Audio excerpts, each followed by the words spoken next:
They say it's all in my head, I still feel the pain. Every time it's cold and every time it rain, feel like ice water running through my veins. Since the day I got hit, I ain't been the same. See my dog die, they blew out his brains all on the window, feel like window pane. Had to suck it up and told it to the game. Glizzy on my hip, I'm standing on my name. I'm a soul.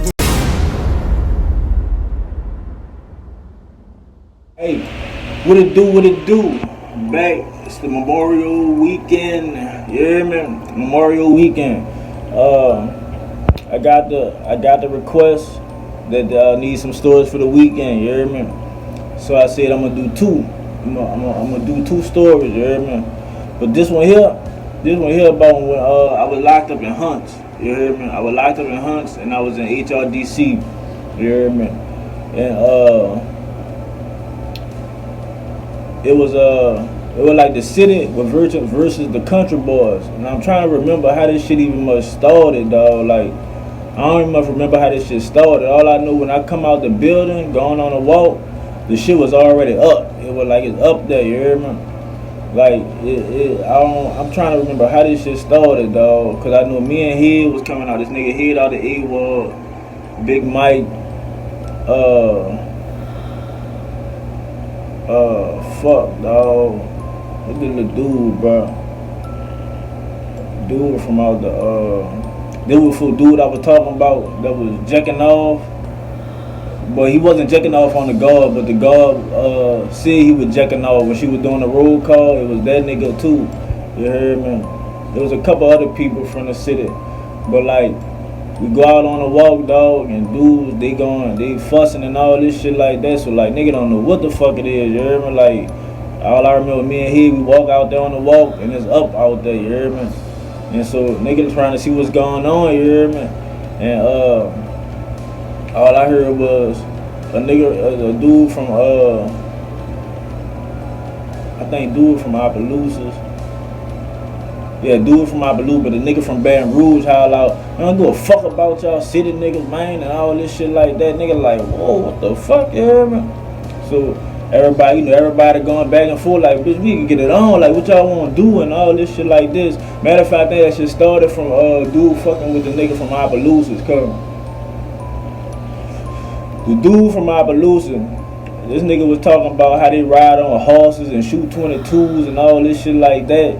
And so, you know, a nigga like, man, y'all ain't gangster with that shit and all that shit. Like, yeah, we gangster, man, and all this shit. Like, we ride up on a horse, you hear me? And we shoot like 22s and all this shit, like 22. Like, nigga, like, boy, we got K's and shit, boy. Nigga, you hear me? Nigga got Glocks and shit. What you talking about, a 22? Nigga on a horse. Like, man, go ahead. Nigga, like, you hear me? Like, you just repping. You ain't really with that gangster shit or whatever like that, you hear me? And so, how it is down here in the pen, like, country boys gonna stick with country boys and city niggas gonna stick with city niggas, you hear me? And so, like, that's what it was. You dig? So, like I said, everybody going, there's the tension in the air. Everybody up, like, bitch, it could go down at any moment, you hear me? It's like, I'm talking about, there's so many of us, dog, and all them country boys, bro.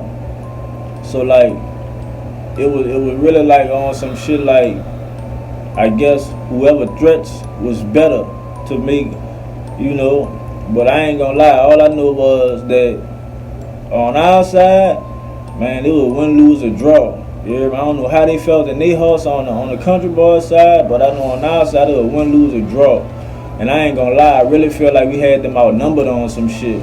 If I remember correctly, we had them outnumbered. If we didn't, it showed the energy. The energy coming from our side made us feel like they was outnumbered, cause they was really not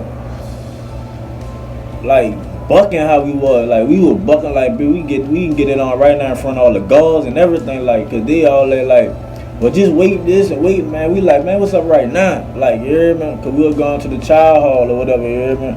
We like, man, we can do it right now. Like, it did. And they like, all right. You got that, and all that shit like that, man. Nigga like, no, we ain't got nothing, man. What's up right now? Like, you know what I'm saying? Cause it's like you can see that some of them had fear in their heart, dog. And the ones that didn't have fear in their heart, they must have had a brain and was like, shit, if we do this, You know what I'm saying? It ain't gonna turn out good. Cause like I said, it was like all us we was ready for the shit. You dig? And all them wasn't ready for the shit. You know? But in HRDC, it wasn't like we had knives and all that type of shit like that. We ain't had no knives and none of that. We was just gonna do straight fist play. You hear me? Straight fist or locks and shit. You dig? But we was all ready to get it on. And in that moment, I saw like the shit was crazy because in the city, man, we can't get along with each other. You know what I'm saying? But when we locked up, we can get along with each other. Like, it's shit crazy. We got each other back when we locked up. And that's crazy because it like, we supposed to have each other back when it count. I mean, that's a time when it count, but it's like, when we're in these streets, we supposed to have each other back too. But it's like, it's just not like that, you hear me? So, like I said, it drew a big divide between us, you hear me? And the shit was crazy because a lot of them country boys, they the ones that could get shit in the jails and shit, cause they people out there, they not that far. Like, you know what I'm saying? Like, city niggas ain't gonna really be able to get all that shit in the jail because our people, we in the city. We ain't, you know what I'm saying? They people like probably like 20 or 30 minutes away. Our people hours away and shit like that, you hear me? So them trying to bring a pack or something like that, it ain't happening like that, you know what I'm saying? Like, when I got moved to other camps, that shit was going on, but when I was in Hunts, it wasn't going like that. Like, the only sources that we had, like I said, Big Mike Daddy, he was getting them the pills and shit. My brother was up there, he was getting me the jewels and shit like that, lighters, anything a nigga needed, you hear me? And like, the country boy really the one with the mojo and the weed though, you feel me? But we came to a head and we got the shit like to de-escalate, you hear me? Because it was all really about business.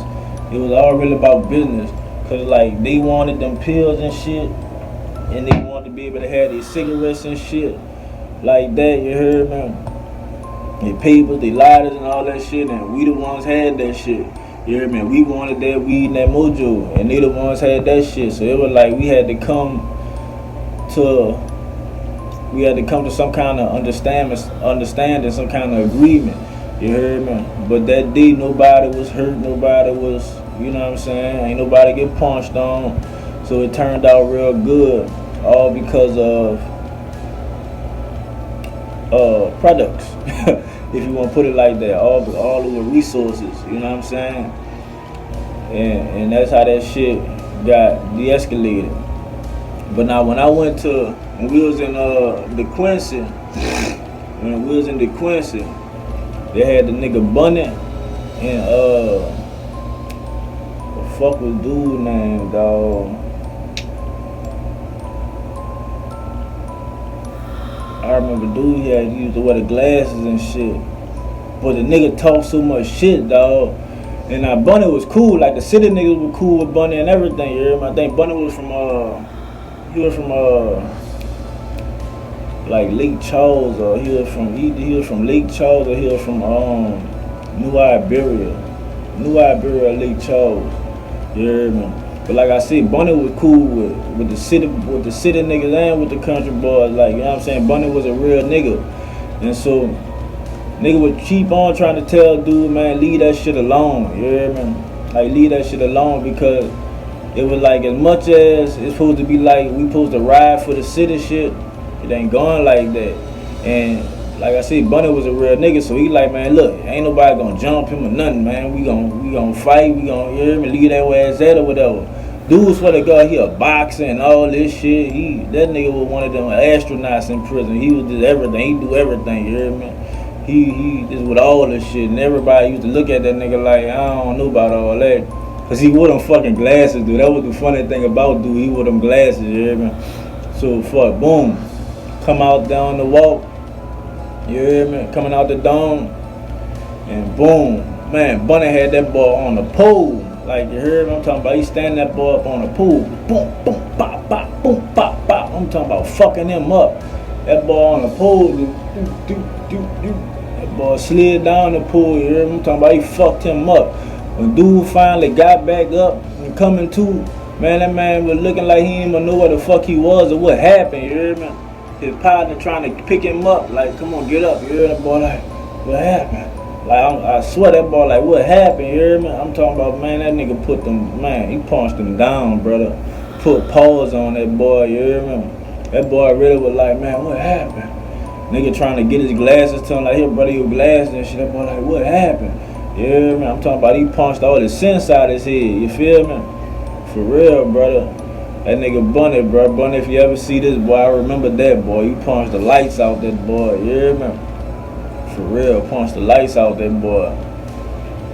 But yeah, that was how it was, dog. The country boys in the city, the niggas always had some kind of tension between them. Like almost every camp a nigga went to, they always had some kind of tension. Like we get along, but there's always some tension in the air between city niggas and the country boys when you lock down up in Louisiana. You hear me? Like I don't know how it is in Texas and all that shit, but down here in Louisiana, there's always tension with the country niggas and the city boy and the city niggas. You hear me? There's always tension. You hear me? So if you ever get locked up down here, remember that there's always a tension, but you can get along with one another, but it's always gonna be some kind of tension in that shit. So always be on your shit. Like you gotta be on your shit with everybody, but make sure you on your shit with the country boy, cause they will try to undermine you. You know what I'm saying? They play all kind of games, dog. Like they'll try to undermine you, son. Like the dude,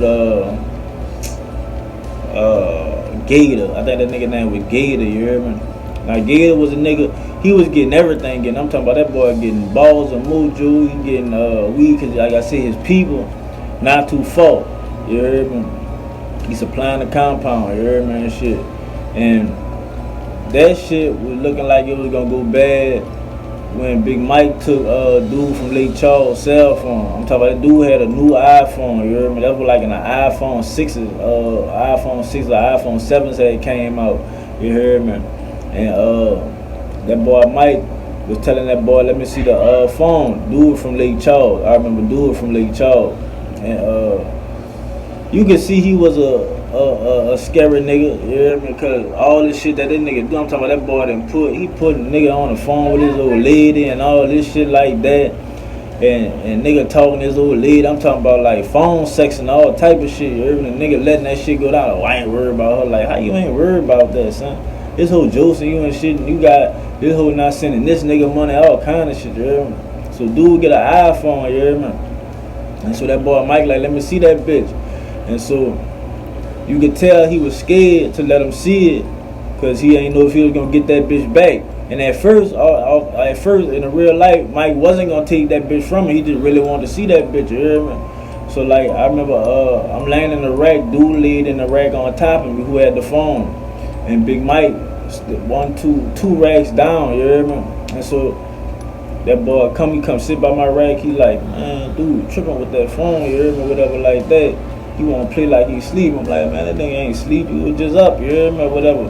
He under the covers, you hear me? So that boy Mike like, man, what's up with the phone or whatever? He like, oh my dude. No, I'm lying. At first he trying to act like he sleep. He like, man, say, bro, what's up with the phone or whatever? So he like, I'm gonna get it to you, He like, man, this tripping, son. So that boy like, he get back up there, boom, boom, boom, hit the rack. You hear me? Like, man, come on, bro, what's up with the phone, son? Come on, man, you got me like I'm begging you and shit, you hear me? So he like, I'm gonna get it to you, So he act like he back asleep, you hear me? Man, that nigga Mike said, man, son, I'm about to pull that bitch up out that bed, you hear me? So that boy, he get back up, that boy, pop, pop, pop. He like, man, get up, man. You act like you sleep again, I'm gonna pull you out that fucking bed, bitch. Or whatever. He like, man, let me see the phone, you hear me? So he holler out, man, dude in the other dome got the phone. So he like, oh, so now dude in the other dome got the phone. He like, man, tomorrow, son, I wanna see that phone, dog, on the real, you hear me? So, dude, the next day he come back, he give Mike the phone. He put that bitch in his phone, like that boy Mike be walking the other dome. Well, he was talking about dude had the phone. That bitch Mike get the phone. We walk back down to our dome. Man, this bitch Mike done the funniest shit, son.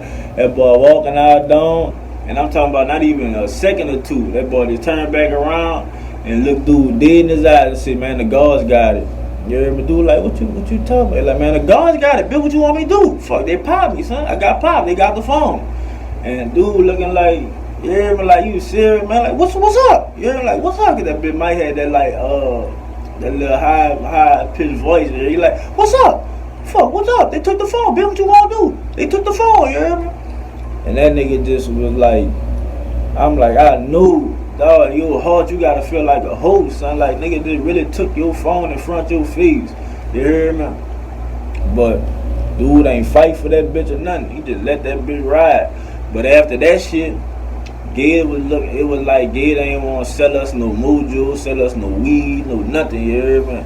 And that was that rip. You hear me? Like I said, cause they stick together. It's like they wasn't gonna fight for it, but we felt it though, cause we wasn't getting no more mojo or weed. Like we had to start getting that shit in ourselves, like whatever way we could. You hear me?